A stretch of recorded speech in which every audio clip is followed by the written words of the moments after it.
I always talk about the shock absorbing motion in the legs, right? So that means, let me get up for that one. Let me see. So when you have, let's say this is the foot in the stirrup, right? And now you allow for this movement in your leg at a trot. Yeah, so your pelvis is moving. You can move right and left at a sitting trot. You could move right and left, or just swing with both sides. And so you could alternate with that shock absorbing movement right and left at a trot, or do it simultaneously. Both works. Depends a bit on how your horse's movement is.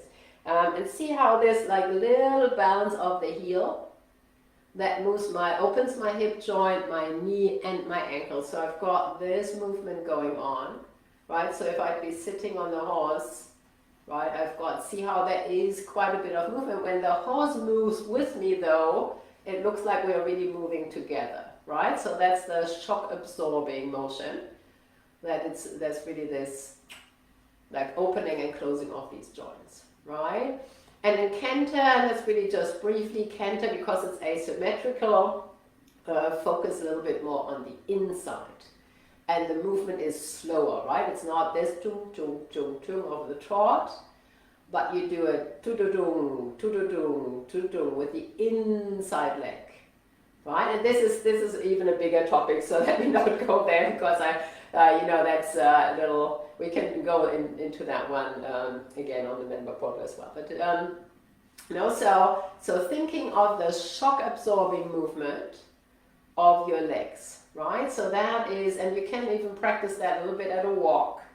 Yeah, see how there's a looseness in the joints when I follow like that, right? And when you're on a turn and you've been turning your horse from that little movement of your pelvis, then you just basically just keep your leg in position, right? Your outside leg falls back a little bit. When you're, let's say I'm riding a turn to the left, now my outside leg is slightly back, and you just basically just keep it at the side. It will also open and close a little bit like I just showed you, so the movement is basically the same, right? So there is also that opening and closing, but it's always a movement that goes up and down. Right? So especially in sitting trot, we've got to deal with a lot of movement, and the movement has to go somewhere. When we are tense in these joints, then your leg will be doing this, right? And you see lots of riders where the leg actually moves back and forth, and that's really annoying for the horses. But the movement has to go somewhere, so instead of it going back and forth, when you focus on bringing it up and down, then it will kind of slide along the horse's side and really move, like bounce with the horse's movement. And that will look like, people will have to look really closely to even see that movement. Yeah?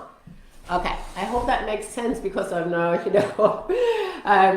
covering a couple of things at the same time here. But I hope that made sense for people who have not taken my class and still, know how to think of the joints as these shock absorbing movement, right? So when you really think, when you take that away from today, when you always think of your hip joints, your knee and your ankles, allowing them to shock absorb, right? Ingelor, when you said you feel not ready for the spurs yet, when you work on that type of movement and allow the movement to go up and down, that will actually bring more control into the legs. Right, so you will know better where your legs are and where they should not go.